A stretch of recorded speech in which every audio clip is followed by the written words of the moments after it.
할렐루야, 주님의 이름으로 축복합니다. 오늘은 코로나 무증상자와 영적 무증상자에 관하여 말씀을 나누고자 합니다. 코로나19 바이러스 사태가 전 세계적으로 퍼졌습니다. 소위 세계적 팬데믹 상황이라고 하죠. 코로나 바이러스 확진자가 안 나오는 나라가 없습니다. 모든 나라에 코로나 바이러스 확진자가 속출하고 있고, 특별히 미국과 브라질, 그리고 인도, 그리고 유럽에서는 하루에 몇만 명 이상의 확진자가 발생하고 있습니다. 이 코로나 바이러스가 확산되는데 현재의 가장 큰 문제는 뭐냐면 무증상자가 너무 많다는 거예요. 증상이 없어요. 그래서 본인은 바이러스에 안 걸렸다고 생각을 합니다. 그래서 쉽게 대면 접촉을 하는 거죠. 그 결과 바이러스가 계속 퍼지고 있다는 거예요. 동남아시아 국가들이 참 놀랍게도 최근에 이 코로나19 바이러스 사태를 아주 잘 통제하고 있습니다.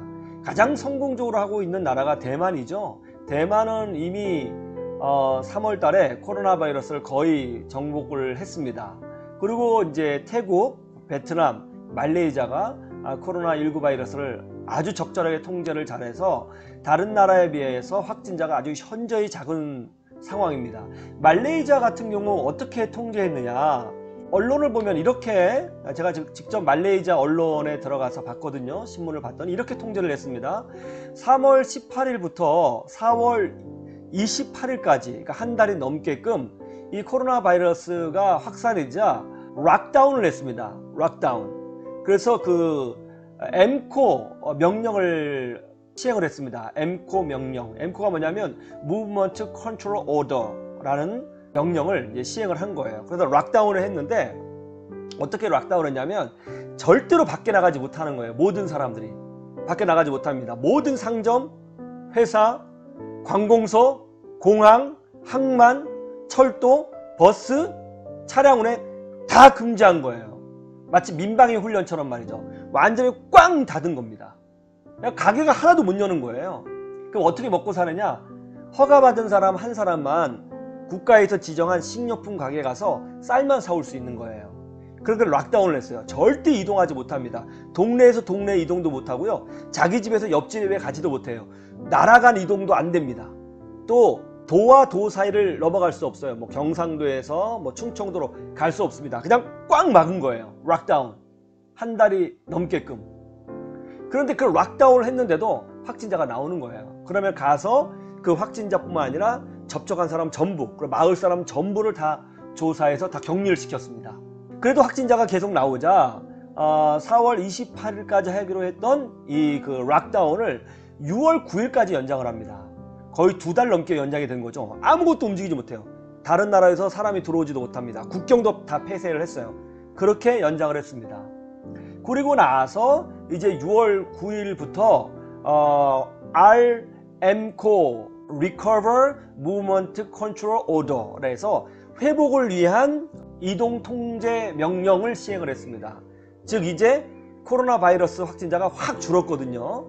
10명대로 딱 줄었어요. 경제 활동은 다 재개하되 사회적 거리를 유지하고, 그리고 반드시 마스크와 손 소독제를 착용합니다. 그리고 예를 들어서 대형 마트에 들어가잖아요. 그럼 마트에 들어가기 전에 열감지 기계를 통해서 열을 측정하고 방문자 명단을 쓰고 QR코드를 사용하고요. 그리고 마트 안에 들어가서 상품을 살 때에도 그 상품을 사는 직원에게 체열 검사를 또 합니다. 2번 하는 거죠. 그리고 마스크를 반드시 써야 되고요. 이렇게 아주 철저히 통제된 가운데서 코로나 바이러스를 잡으려고 하는 거예요. 우리 한국하고는 비교할 수 없을 만큼 굉장히 엄격하게, 까다롭게, 철저하게 나라 전체를 봉쇄하면서까지 통제를 한 거예요. 우리나라는 그렇게 하지 않았잖아요. 여전히 국경도 열어져 있었고 사람들이 마스크를 썼지만 사회활동을 다 하지 않았습니까? 근데 말레이시아는 절대 그렇게 하지 못하게 한 거예요. 국경도 다 폐쇄하고 이동도 못하게 하고 다 마스크 쓰고요. 철저하게 이렇게 한 거예요. 지금까지 그렇게 하고 있어요. 그래서 이제는 어느 정도 활동을 하지만 마스크 쓰고 가게 하나 들어갈 때도 검사를 하는 아주 철저하게 코로나 바이러스 통제를 하고 있습니다. 이 정도까지 하면 바이러스 안 나올 것 같잖아요. 예, 거의 안 나옵니다 이제. 그런데 문제는 뭐냐면요, 거의 안 나와서 끝날 것 같은데 또 나온다는 거예요. 갑자기 10명씩 15명씩 나오는 거예요. 이렇게 철저하게 했는데도 말이죠.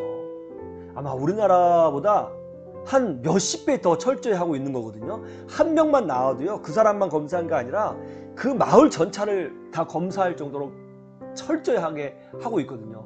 그런데도 열 몇 명씩이 나와요. 왜 나온 줄 아세요? 무증상자 때문에 나온다는 거예요. 전에는 분명히 아니었는데 시간이 지나니까 이 무증상자가 발현하는 거예요. 그리고 또 퍼지는 거예요. 이것이 반복되니까 지금 이제 말레이시아 보면은 20 몇 명, 10 몇 명, 20 몇 명, 10 몇 명 왔다 갔다 하면서 조금씩 줄었다가 다시 늘었다가 그런 양상을 보이고 있다는 겁니다. 코로나 바이러스에 걸렸지만 증상이 없는 사람들이 있습니다. 이 사람들은 어느 순간 이 코로나 바이러스가 발현해서 급격히 건강이 안 좋아질 수도 있고요. 그리고 이 무증상이었을 때 타인에게 감염을 시킬 수도 있다는 것이죠. 오늘날 한국 그리스도인들을 보면 세상 가치관에 오염된 무증상자 그리스도인들인 것 같습니다. 세상의 가치관, 비성경적 가치관, 사이비 가치관, 부정적인 생각에 오염돼서 살고 있지만 자신이 성경적 가치를 떠나서 세상의 가치관에 오염되어 살고 있다는 것을 모르는 무증상자가 너무너무 많다는 거예요. 어떤 장로님이 이런 간증을 하셨습니다. 그 장로님이 참 신앙이 굉장히 좋으세요. 아주 건강하십니다. 3대째 기독교 집안의 장로님이시고요. 그 장로님의 아드님도 목회를 하고 계시거든요.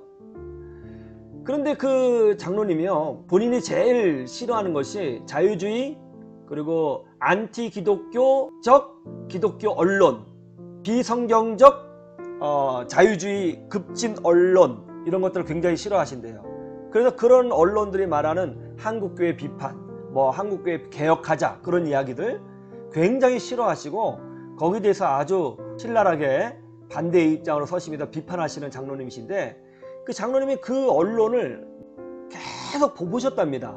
우리나라에 몇 개 그런 언론이 있어요. 비성경적 기독교 언론, 예? 굉장히 한국교회를 신랄하게 비판하고 나쁜 것만 부각하는 그런 언론이 있어요.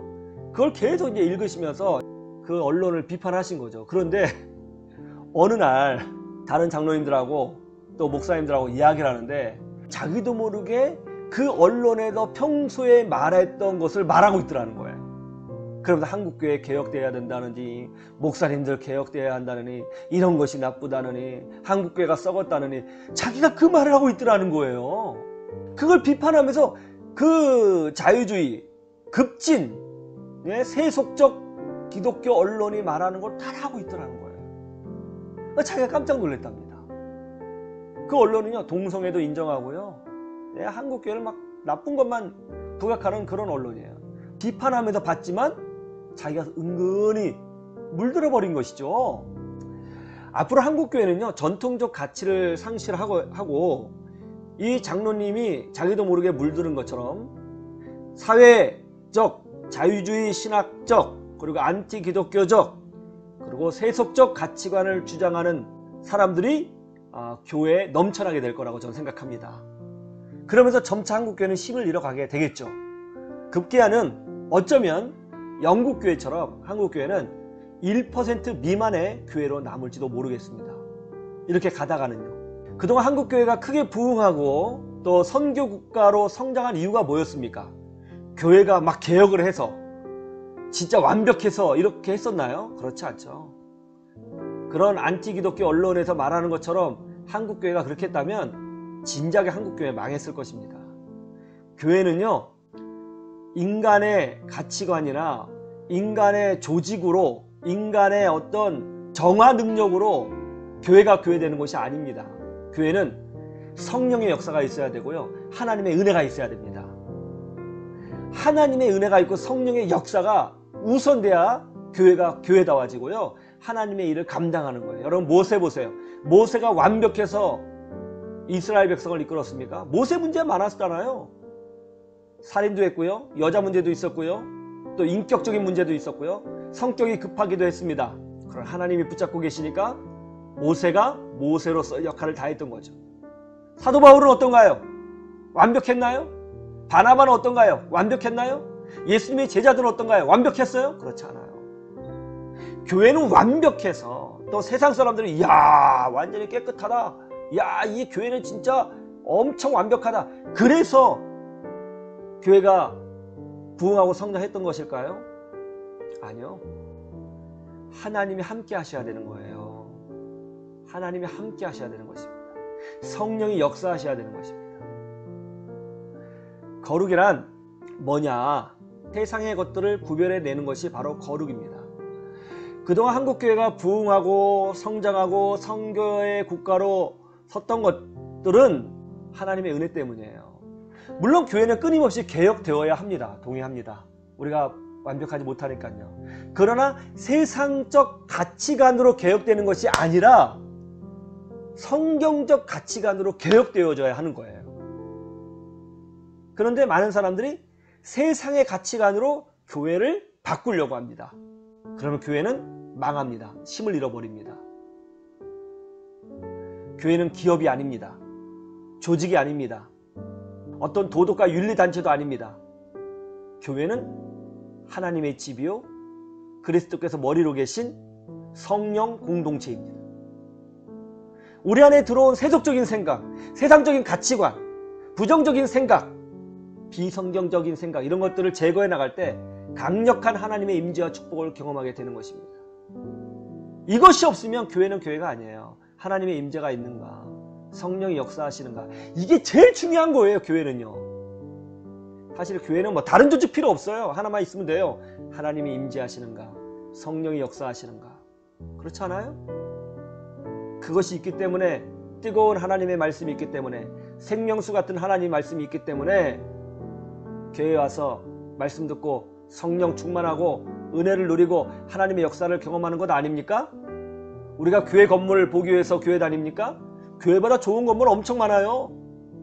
예술의 전당 가보세요. 얼마나 멋있습니까? 거기에 하나님의 은혜가 있습니까? 그렇지 않잖아요? 아주 바른 공동체를 원한다고요?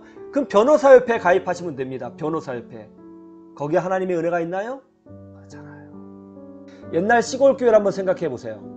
그때 우리 어머니들께서 교회를 얼마나 사랑하셨는지, 하나님을 얼마나 사랑하셨는지, 목사님을 얼마나 잘 섬기셨는지, 찬양을 얼마나 기뻐하셨는지, 기도를 얼마나 뜨겁게 하셨는지, 얼마나 은혜를 사모했는지, 얼마나 하나님의 축복을 간구했는지, 얼마나 자녀들을 위해서 기도했는지, 그거 생각해 보세요. 우리 어머니들 많이 배우셨습니까? 많이 개혁되신 분들이셨습니까? 아니잖아요. 그러나 하나님은 그렇게 하나님의 은혜를 구했던 우리 어머니들을 통해서 한국교회를 이렇게 부흥시키시고 선교하는 나라로 세워주시고 이 나라 자체를 축복해 주신 거예요. 옛 시골교회에 순수한 신앙이 필요한 시대입니다. 신앙생활 한다는 것은 나의 영적 무중상이 무엇인지를 발견하고 그것들을 제거해가는 과정인 것입니다. 세속적 가치관이 아니라 성경적 가치관으로, 세상의 기준이 아니라 하나님이 임재하시고 성령이 충만한 교회로, 신앙으로 똑바로 살고 바르게 살고의 문제가 아니라 하나님이 나를 붙들고 계시느냐의 문제로, 영적인 문제로 들어오셔야 됩니다. 그럴 때 축복이 있습니다. 그럴 때 치유가 있습니다. 그럴 때 기적이 일어납니다. 그러기를 주님의 이름으로 축복합니다.